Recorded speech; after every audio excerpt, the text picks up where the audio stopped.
Bonjour à toutes et bonjour à tous et bienvenue pour ce troisième jour au VMX 2024 à Orlando.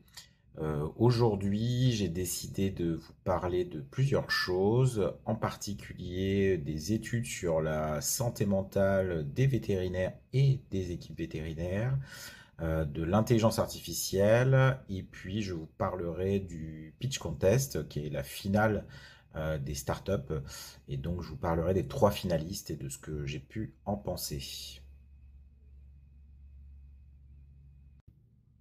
Il y a eu deux sessions très intéressantes le matin sur le bien-être dans le monde vétérinaire et même les équipes vétérinaires.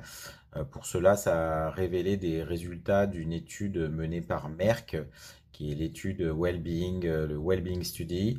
Donc, on en est à la quatrième vague depuis 2017 qui s'intéresse à la profession vétérinaire et je vous verrai après, je vous parlerai aussi de une deuxième vague qui s'intéressait cette fois-ci au personnel vétérinaire. Alors deux chiffres que je voulais mettre en lumière. Le premier, c'est la notion de perception. En effet, on a plus de 70% des vétérinaires, quand on leur demande si eux, ça va pour eux, ils disent oui, oui, moi, ça va bien. Et quand on leur demande après, et vous pensez que ça va comment pour la profession, ça tombe à, je crois, 43% qui disent que ça va bien. Donc on voit ce gap entre ce qu'on vit et ce qu'on perçoit de la situation globale. L'autre point qui m'a marqué, c'est l'impact de la dette étudiante. On a le bien-être en fait qui est assez élevé pour ceux qui n'ont pas de dette et on a ceux qui ont plus de 300 000 dollars de dette. Oui, vous avez bien entendu, 300 000 dollars de dette à la sortie de leurs études, qui eux fatalement ont un bien-être au travail qui est dû à la pression de cette dette immense qui est beaucoup moins important. Ces études well-being, donc menées par Merck et l'ensemble de la profession, étaient également intéressantes puisque c'était une deuxième vague qui s'intéressait cette fois-ci au personnel non vétérinaire. Donc dedans, vous avez de tout, hein. Vous avez des nurses qui sont un peu l'équivalent de nos ASV, mais qui ont le droit de faire plus de choses. Vous avez des techniciens vétérinaires qui sont un peu entre les ASV et les vétérinaires, des réceptionnistes et également toutes les personnes administratives. Ce qui était intéressant de noter, c'était le côté positif avec une large majorité, plus de 80%, qui étaient fiers de faire leur travail, et puis une majorité, 61% de mémoire, qui se disaient bien traités dans leurs conditions de travail. Alors, ça fait quand même 39% qui estiment que c'est pas terrible de ce côté-là. Mais ça, c'était le côté positif. Et l'autre côté, c'est encore ce rapport à l'argent qui est vraiment particulier ici aux États-Unis, où les difficultés à tenir le budget pour ce personnel non vétérinaire, leur budget personnel, hein, j'entends, et également des dettes étudiantes, un peu comme les vétérinaires, mais beaucoup moins importantes, plutôt de l'ordre de 15 000 dollars à la sortie des études, faisait que c'était difficile pour eux d'être à l'équilibre financièrement à titre personnel. Et c'est pourquoi il était recommandé de pouvoir leur apporter des conseillers financiers dans le cadre du travail. Donc voilà, peut-être un jour on aura ça chez nous aussi.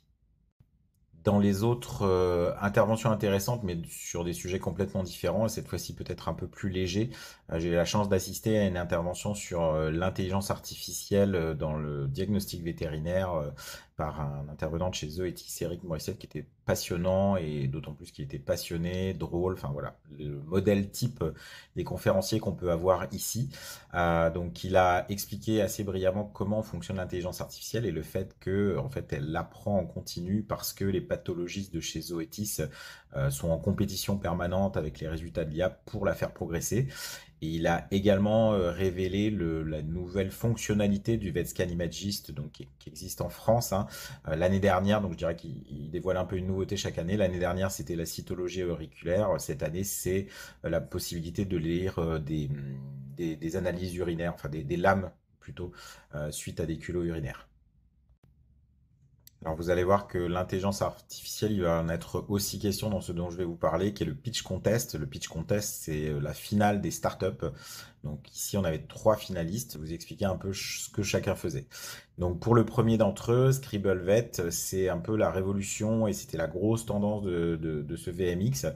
C'est la capacité à fournir des rapports écrits à partir de l'enregistrement des notes qui sont ensuite reprises par des intelligences artificielles qui vont transcrire les notes. Donc ça veut dire que avec ScribbleVet, vous mettez un dictaphone, ou plutôt votre téléphone, sur la table de consultation, vous faites l'intégralité de votre consultation, que ce soit le blabla du début pour prendre des nouvelles, jusqu'au recueil d'éco mémos, vos hypothèses diagnostiques, le coût du traitement, et ça sort un compte rendu complètement précis de tout ça. Ce qui était intéressant avec la présentation de ScribbleVet, c'est qu'ils étaient quand même bien avancés, qu'ils avaient déjà 200 cliniques qui avaient acheté leur service, alors qu'ils ont lancé ça seulement en mai dernier. Donc on voit l'adoption des technologies qui est vraiment extrêmement rapide, hein. Ils ont utilisé les intelligences artificielles qui sont sorties en début d'année dernière et tout de suite ils en font un business. Le deuxième candidat pour ce pitch contest, c'était Inventory Ally. C'est un logiciel qui va vous aider à optimiser votre stock. Donc, il va prendre toutes les informations de vente, il va les analyser et il va optimiser en fonction du coût de chaque produit, du volume vendu. Il va vous faire des propositions d'optimisation pour aller gagner en fait sur le coût de ce stock.